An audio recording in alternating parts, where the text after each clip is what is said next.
Okay, next going to see the introduction.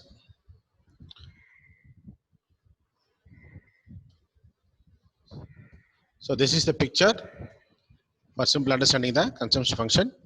A family consuming goods and goods with a smiling. Come to the point. The consumption function and the investment function which play a vital role in influencing national income.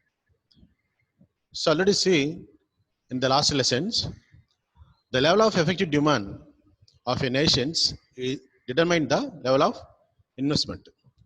So it depends upon the speed and the level of investment, the national income will be like so. Okay, accordingly, if there is no consumption, there is no productions. So what will happen? The result is the national income will affect. So in this lesson, we give important to study the consumption function, how play a vital role in the national income. In the second chapter, we have seen the concept of national income, its measurement and importance. So what are the difficulties? Everything we discussed. Accordingly, the primary functions of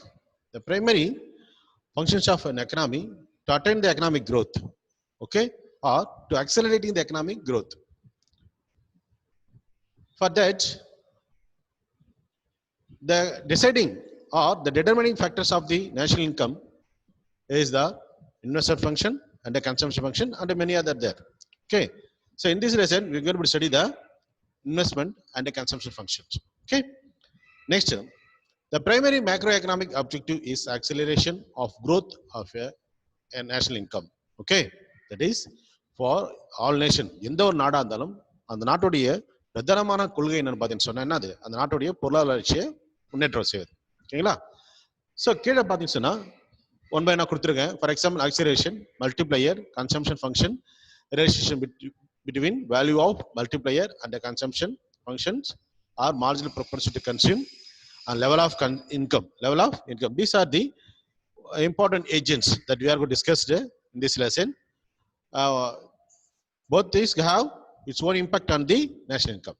Next is the unspent portion of national income is called saving, which become investment and thereby capital. That is, according to Keynes, the people earn money and they spend on consumption, but they are not spend whole money on the consumptions.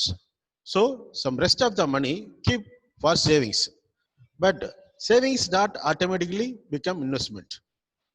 Okay, likewise அதாவது சேமிக்கின்ற பணம் அத்தனையுமே ஆட்டோமேட்டிக்கா investment ஆயிடுதா? For example உங்க வீட்டில் நீங்க பணம் சேமிச்சு வச்சிருக்கலாம், மேபி ஜாமெட்ரி பாக்ஸஸ் வச்சு வச்சிருக்கலாம், இல்ல அம்மா ஏன்னா ஒரு சின்ன சின்ன பாக்ஸஸ் பணம் சேமிச்சு வச்சிருக்கலாம்.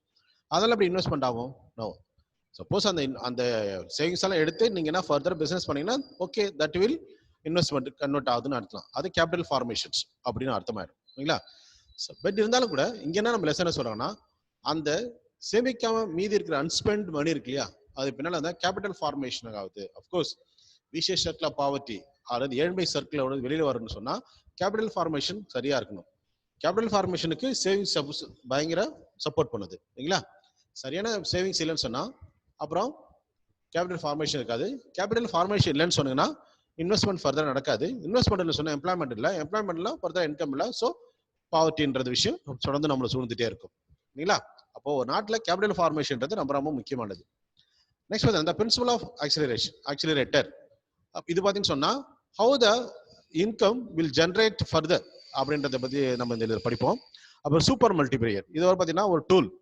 ஸோ அது கால்குலேஷன் பண்ணுறது, நேஷனல் இன்கம் கால்குலேட் பண்ணுறதுக்கு அதை எப்படி இன்க்ரீஸ் பண்ணுறதுன்னு சொல்லிட்டு ஒரு மேத்தமெட்டிக்கல் டூலை வச்சு நம்ம யூஸ் பண்ணுவோம். நம்ம அதை all the above variables are inter related while discussing the national income, employment and investment and income. Okay, so ஒரு நாட்டுடைய income, employment, investment, national income discuss பண்ணும்போது மேலே சொல்றது principle of accelerator, super multiplier, the functions of super multiplier, இதெல்லாம் நம்ம என்ன பண்ணுவோம்? Calculate பண்ணுவோம். ஓகேங்களா? நெக்ஸ்ட். ஸோ இது ஒரு பார்த்தீங்கன்னு சொன்னா சின்ன ஒரு பிக்சர், இன்கம் அப்புறம் ஸ்பெண்டிங் இருக்கு, ஒரு பொம்மை படம் இருக்கு, கன்சம்ஷன் ஃபங்க்ஷன். அதை என்ன சொன்னதுன்னா இந்த ரிலேஷன்ஷிப் பிட்வீன் அந்த கன்சம்ஷன்ன்றது இன்கமுக்கும் ஸ்பெண்டிங்குள்ள ரிலேஷன்ஷிப். ஓகேங்களா? இப்போ பாருங்க, இப்போ the consumption function or propensity to consume. இந்த propensity to consume அப்படின்ற வார்த்தைக்கும் consumption functionன்றதுக்கு வித்தியாசம் இருக்கு. அது ஏன்னா சொல்றேன்னா கன்சம்ஷன் ஃபங்க்ஷன்னா நேரடியாக மக்கள் பொருளை வாங்குறது, அதாவது தன்னோட பணத்தை வந்து பொருட்கள் மீது செலவு பண்றது இல்ல பொருளை வாங்குறதுன்னு புரிஞ்சுக்கலாம் இல்லையா. ப்ரொபன்சிட்டி கன்சூம் சொன்னா அது என்ன மீனிங் சொல்லுதுன்னு சொன்னா, so what is the level of spending on income, that is spending of that income. அவங்க பணத்துல எவ்வளவு செலவு பண்றாங்க while increasing or each increase in the income. ஒவ்வொரு முறை அவங்க இன்கம் இன்க்ரீஸ் ஆகும்போது what is the level of their consumption அப்படின்னு பாக்குறாங்க. ஃபார் எக்ஸாம்பிள் இன்கம் வந்து இன்க்ரீஸ் ஆகுது, கன்சம்ஷன் இன்க்ரீஸ் ஆகுது, but what is the level அதை சொல்றதான் ப்ரொபன்சிட்டி டு கன்சியூம் அப்படின்னு சொல்றது. ஸோ தி ரெஃபர் டு இங்க கொடுத்துருவாங்க பாருங்க, the refer to income consumption relationship, அது கன்சம்ஷன் ஃபங்க்ஷன் சொல்றது. It is a functional relationship between two aggregates, namely total consumption and a gross national income. அது ஒரு நாட்டோட இன்கம், அது Y stands for income இல்லையா, அது எது தீர்மானிக்குதுன்னா that is consumption is the function of income. இல்ல ஒரு நாட்டுடைய இன்கம் அது ரெண்டு ஈக்குவல் ஆகுது, கன்சம்ஷனுக்கு ஈக்குவல் ஆகுது சொல்றாங்க. C is the, இங்க இல்ல பாத்தீங்க சொன்னா C is the dependent variable சொல்றாங்க. ஏன் எப்படி சொல்றாங்கன்னா இன்கம் எந்த அளவுக்கு சேஞ்ச் ஆகுதோ அந்த அளவுக்கு, அதாவது Y எந்த அளவுக்கு சேஞ்ச் ஆகுதோ அந்த அளவுக்கு C சேஞ்ச் ஆகும். அதாவது இன்கம் சேஞ்ச் ஆகிற அளவுக்கு கன்சம்ஷன் சேஞ்ச் ஆகும்னு சொல்றாங்க. அதனால இங்க எது பாத்தீங்கன்னு சொன்னா C is the C is stand for dependent variables, சார்ந்துள்ள ஒரு காரணி. எதை சார்ந்துள்ளது? Y என்பது independent variables, இது தீர்மானிக்கின்ற காரணி. C is the determined by Y, other thing being constant. இது ஒரு இது வந்து முக்கியமான other thing being constantன்றது வந்து பார்த்தீங்கன்னா ஒரு முக்கியமான ஒரு அனுமானம் எக்கனாமிக்ஸ்ல இருக்கு. That is other thing being constantனா தேவையை தீர்மானது ஒரு மனுஷனுடைய கன்சம்ஷன் பேட்டர்ன் தீர்மானிக்கிறது இன்கம் மட்டுமே இல்ல, இன்கம் தவிர்த்து நிறைய விஷயங்கள் இருக்கு. இருந்தாலும் பிரதானமா நம்ம எடுத்துக்கிறது இன்கம் இந்த லெசன்ல. அதனாலதான் other thing being constant சொல்றாங்க. ஓகேங்களா? நெக்ஸ்ட் பாத்தீங்கன்னா the consumption is an increasing function of income because consumption expenditure increases with increase in income. Here it is shown that when income is zero, the people spend out of their past savings on consumption because they must eat in order to live. அது என்ன சொல்றேன்னா, சுருக்கமா சொல்றேன்னா people spend on money even their income is zero. அது மக்களுடைய வருமானமே இல்லை. For example COVID-19 daily wage ஏர்னர்லாம், suppose rickshaw puller some daily wage earner பார்த்தீங்கன்னா ரெகுலராக ஒர்க் பண்ணதா தே ஹாவ் த சேலரி இல்லையா, with the salary they will you buy the goods what their need. What about today's? இப்போ நிறைய rickshaw புல்லருக்கு அதிகமாக வேலை இல்லை, ஸோ இந்த மாதிரி சம்திங் இந்த மாதிரி நிறைய வேலை ஆகுறதுனால அவங்க என்ன பண்ணுவாங்க, மேபி அவங்க செலவு உயிர் வாழ்ந்தாகணும் இல்லையா, வாழ்ந்தாங்கன்னா செலவு பண்ணி தான் ஆகணும். ஸோ அதுக்காக அவங்க என்ன பண்ண முடியாது, பட்னி இருந்துட முடியாது இல்லையா, பண்ணலான்னு சொல்லிட்டு. பட் இருந்தாலும் ஸ்பெண்ட் பண்றாங்க. No income but how they spend money. இங்கதான் கொஸ்டின். இங்கதான் வந்து கெய்ன்ஸ் என்னது அட்டானமஸ் இன்வெஸ்ட்மெண்ட், அது எக்ஸ்பெண்டிச்சர் மேடு வித்தவுட் இன்கம் சொல்லுவாங்க. Are people spend money out of credit, அதாவது லோன் வாங்கலாம், ஒரு டெப்ட் கடன் வாங்கலாம், இல்லைன்னா they use they take the savings, அவங்க பாஸ்ட் இன்கம்ல இருந்து சேவிங்ஸ் வச்சிருப்பாங்க, அந்த சேவிங்ஸ் எடுத்து செலவு பண்ணலாம். இதெல்லாம் சோர்ஸ் இருக்கு இல்லை. ஏன்னா மக்கள் வந்து கன்சம்ஷன், அதான் கன்சம்ஷன் எப்பவுமே ஜீரோ ஆகாது. Even though income is zero, consumption never reach to zero அப்படின்னு சொல்லுவாங்க. ஓகேங்களா? இதுல பாத்தீங்கன்னு சொன்னா அப்படியெல்லாம் இருக்காங்க சார் அப்படின்னு சொன்னீங்கன்னா இது வந்து எக்கனாமிக் குட் நான் எக்கனாமிக் குட் நிறைய பேச வேண்டியதா இருக்கும். பட் நெக்ஸ்ட் லெசன்ல பேசலாம் அதை பத்தி. ஓகேங்களா? இது பாருங்க, இது ஒரு பாத்தீங்கன்னா ஒரு டயக்ராம், இதை கன்சம்ஷன் ஃபங்க்ஷன் எக்ஸ்பிளைன் பண்றது. இங்க பாத்தீங்கன்னு சொன்னா இந்த ப்ளூ கலர் லைன் எங்க ஸ்டார்ட் பண்ணுது பாருங்க, அந்த ப்ளூ கலர் லைன் இது ஸ்டார்ட் ஃப்ரம் தி 20ல இருந்து ஸ்டார்ட் பண்ணுது. ஓகேங்களா? ஏன் 20ல ஸ்டார்ட் பண்ணுது? கன்சம்ஷன் லைன் சொல்றாங்க. அதான் சொல்றாங்க இல்லையா, இந்த லைன் எதை இண்டிகேட் சொன்னா, ஸோ இந்த 0ல இருந்து 20 வரைக்கும் உள்ள இன்கம் அளவு வந்து அவங்க செலவு வருமானமே இல்லாம, அதாவது இந்த பார்த்தீங்கன்னா கீழே இன்கம் எக்ஸ் ஆக்சிஸ்ல இன்கம் மெஷர் பண்ணிருக்காங்க, ஒய் ஆக்சிஸ்ல கன்சம்ஷன் மெஷர் பண்ணிருக்காங்க.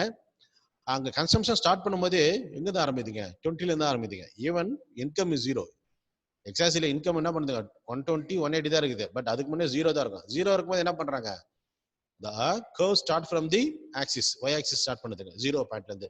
but they spend money எப்படின்னா that is out of savings. ஓகேங்களா? இல்ல that is that level of consumption not affected by the income whatever the level. ஓகேங்களா? நெக்ஸ்ட் வந்து the c is equal to y, அதுனா அது consumption line ஆக்சுவலா, அது ஒரு லீனியர் கர்வ். அத நம்ம இதுக்கு டைரக்ட் எக்ஸ்பிளனேஷன் அடுத்த பேராகிராஃபும் பார்ப்போம்.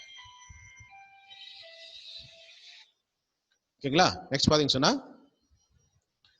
in the diagram income is measured horizontally. என்ன பண்ணிருக்காங்க? y axis x axisல income measure பண்ணிருக்காங்க and consumption is measured vertically, that is y axis. The 45 line, the 45 degree line இல்லையா, அந்த டிகிரி அங்க மென்ஷன் பண்ணல, பட் இங்க டயக்ராம் மென்ஷன் பண்ணிருக்காங்க. Line at all levels income and consumption are equal. அதாவது என்னன்னு சொன்னா b இந்த இடத்த பாருங்களேன், இந்த இடத்துல சரி whatever it is எந்த அளவுக்கு போதோ பாருங்க, கன்சம்ஷன் 120 இருக்கும்போது 120 ஈக்குவல் ஆகுது கன்சம்ஷன், அதாவது இன்கம் 120 இருக்கும்போது கன்சம்ஷன் 120 இருக்கு. நெக்ஸ்ட் 180 என்னது கன்சம்ஷன் இருக்கும்போது, பட் பாருங்களேன் ஆக்சுவலா கன்சம்ஷன் 170 முடிஞ்சிருச்சு, பட் இது ஒரு அண்டர்ஸ்டுட் கர்வ், எந்த அளவுக்கு போகணும் சொல்ல லீனியர் கர்வ் அது. பட் இருந்தாலும் 180 இன்கம் இருக்கும்போது அதே 180 கன்சம்ஷன் இருக்குதுன்னா இல்லை, என்ன பண்ணுங்க கன்சம்ஷன்ல நீங்க டச் பண்ணி பாருங்க, எஸ்ன்ற பாயிண்ட்ல எஸ்ன்ற பாயிண்ட் டச் பண்ணி 170. அப்போ what are the difference? 180 minus 170 இந்த டிஃபரன்ஸ் இருக்கு இல்லையா, அது என்ன? அது சேவிங்ஸ். ஓகேங்களா? பட் இந்த 45 டிகிரி லைன் சொல்றது பார்த்தீங்கன்னா அந்த லெவல்ல இன்கமும் கன்சம்ஷனும் சரியா இருக்கிற ஒரு லைன் தான் சொல்றாங்க.